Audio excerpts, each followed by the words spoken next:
Bonsoir, je suis Mariam, un micro ouvert entre Paris et Atlanta. Depuis le début de Voix d'inconnu, je tends le micro à des personnes ordinaires qui ont vécu des choses extraordinaires. Des parcours de vie, des rencontres, des épreuves, des renaissances. Mais au fil des conversations, j'ai découvert autre chose.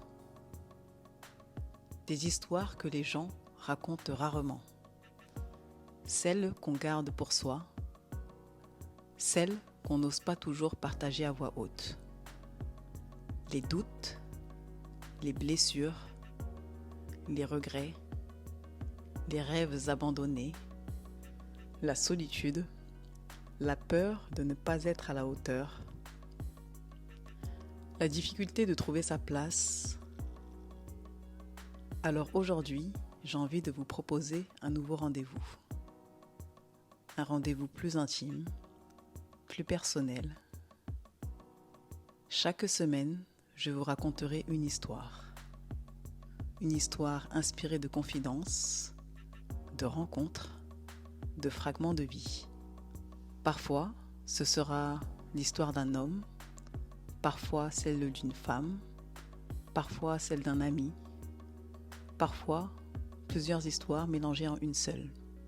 Et parfois, vous vous demanderez peut-être si cette histoire m'est réellement arrivée. Je ne répondrai pas toujours à cette question, parce qu'au fond, ce n'est pas le plus important. Ce qui compte, c'est peut-être ce que cette histoire vient réveiller en vous. Alors chaque soir, du lundi au vendredi, nous suivrons ensemble un nouveau chapitre, une nouvelle voix, une nouvelle histoire, et peut-être aussi un petit morceau de nous-mêmes. Bienvenue dans les choses qu'on ne dit pas. Et ce soir, j'aimerais vous raconter l'histoire d'une personne de 32 ans qui pensait être en retard dans sa propre vie. Parce que derrière chaque voix, il y a une personne, et derrière chaque personne, il y a une histoire qui mérite d'être entendue.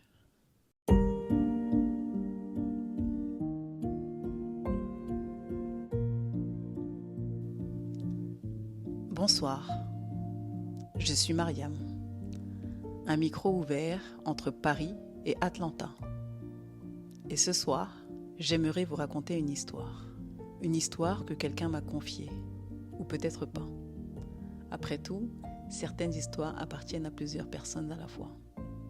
Alors prenez un instant, fermez doucement les yeux et laissez-vous porter. J'ai 32 ans et officiellement, tout va bien. Enfin, c'est ce que je réponds quand on me demande comment je vais. Je souris, je dis que ça avance, que j'ai des projets, que je réfléchis à la suite. Et les gens semblent satisfaits de cette réponse. Alors, ils passent à autre chose. Mais la vérité, c'est que je suis perdue. Complètement perdue.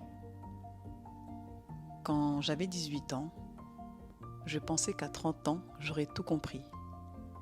Je pensais que les adultes savaient ce qu'ils faisaient, qu'ils avaient un plan, une direction, une certitude. Aujourd'hui, j'ai 32 ans et je réalise que beaucoup d'entre nous improvisent, simplement. Et certains le cachent mieux que d'autres. Je regarde mes amis, l'un vient d'acheter une maison, l'autre attend son deuxième enfant, un autre a créé son entreprise.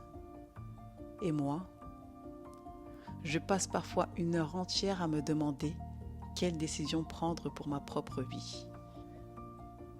Je sais que ce n'est pas une compétition. Je sais qu'on me le répète souvent. Mais parfois, j'ai l'impression d'être restée sur le quai pendant que tout le monde est monté dans le train. Le plus difficile, ce n'est pas de ne pas savoir quoi faire. Le plus difficile, c'est de voir toutes les possibilités et d'avoir peur de choisir la mauvaise. Parce qu'une fois qu'on choisit, on renonce aussi à quelque chose.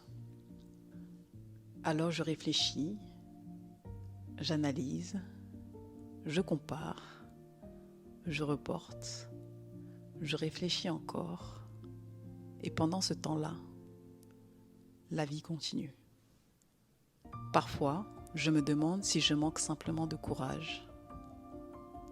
D'autres fois, je me demande si quelque chose s'est cassé en moi il y a longtemps.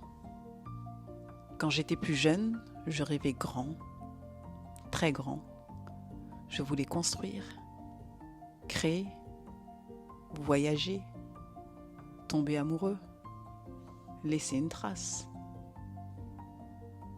Aujourd'hui, certains matins, mon plus grand accomplissement est simplement de réussir à croire encore un peu en moi. Et ça, je ne le dis à personne. Parce que les hommes parlent rarement de ça.